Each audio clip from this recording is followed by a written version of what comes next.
Negara dengan iklim tropis seperti Indonesia ini sangat cocok untuk budidaya jamur tiram. Cara budidaya jamur tiram cukup mudah dan modalnya pun tidak begitu banyak.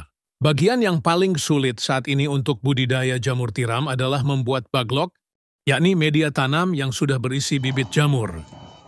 Namun nggak perlu khawatir jika Anda baru pertama kali terjun di dunia jamur tiram, sementara untuk urusan baglok yang sudah siap tumbuh, bisa pergi ke orang lain terlebih dulu. Lambat waktu jika usaha budidaya jamur tiram sudah mulai berkembang. Cobalah untuk membuat baglok sendiri.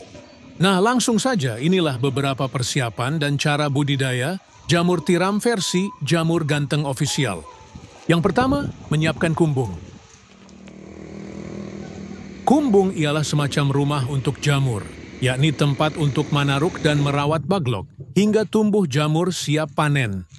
Di dalam kumbung tersebut terdapat rak yang bertingkat, biasanya terbuat dari kayu atau bambu, dindingnya bisa menggunakan papan atau paranet. Dan pada bagian atap menggunakan genteng, jangan menggunakan seng atau asbes yang mudah mendatangkan panas. Bagian lantai sebaiknya dibiarkan menggunakan tanah, agar saat terkena air mudah meresap.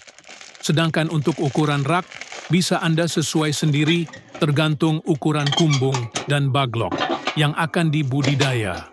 Namun idealnya ketinggian ruang sebaiknya tidak kurang dari 40 cm.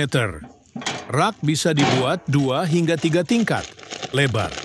Rak 40 cm dan panjang setiap ruas rak 1 meter. Setiap ruas rak bisa memuat 70 hingga 80 baglok. Kemudian menyiapkan baglok. Perlu kalian tahu, kualitas baglok yang bagus sangat mempengaruhi pertumbuhan dari jamur itu sendiri. Baglok ialah media tanam untuk meletakkan bibit jamur yang terbuat dari serbuk gergaji. Serbuk kayu tersebut dimasukkan ke dalam plastik berbentuk silinder dan pada ujung plastik diberi lubang, di mana lubang tersebut nantinya jamur tiram akan tumbuh keluar. Saat ini baglok jamur tiram YJ berbobot 1 kg dijual, kisaran harga 3.000. Cara merawat baglok. Pertama, silahkan letakkan baglok pada rak yang sudah berada di kumbung. Anda bisa menyusunnya secara vertikal atau horizontal. Jika menyusun secara horizontal, berarti lubang baglok berhadapan ke samping.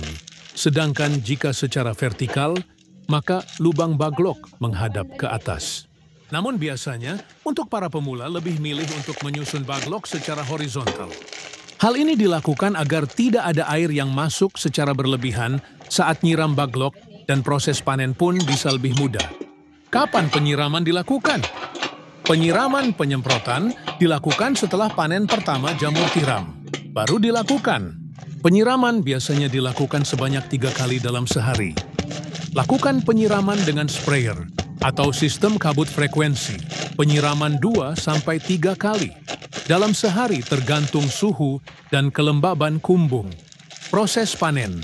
Inilah proses YG terakhir, yakni panen budidaya jamur tiram. Bila baglok yang digunakan permukaannya telah tertutup sempurna dengan miselium, biasanya dalam waktu 1 hingga 2 minggu sejak pembukaan tutup baglok. Baglok yang memiliki bobot sekitar 1 kg akan menghasilkan jamur sebanyak 0,7 kg. Jamur akan tumbuh dan sudah bisa dipanen jika dirawat dengan baik dan benar. Baglok jamur bisa dipanen hingga 4-5 kali panen. Setelah itu, baglok dibuang atau bisa digunakan bahan ompos. Pemanenan dilakukan terhadap jamur yang telah mekar dan membesar tepatnya bila ujung-ujungnya telah terlihat meruncing. Bila masa panen lewat setengah hari saja, maka warnanya menjadi agak kuning kecoklatan. Bila sudah selesai itu, jamur cepat layu dan tidak tahan lama. Kemudian jarak panen pertama ke panen kedua berkisar 2 hingga 3 minggu. Semoga bermanfaat dan barokah. Amin, amin, amin. Monggo YJ minat mau usaha jamur tiram, bisa diorder baglok jamur tiramnya via 108 5259 352057 atau via Shopee Yayan Mushroom, gratis, konsultasi seputar dunia perjamuran, tidak usah khawatir, takut gagal, siap dibimbing sampai berhasil.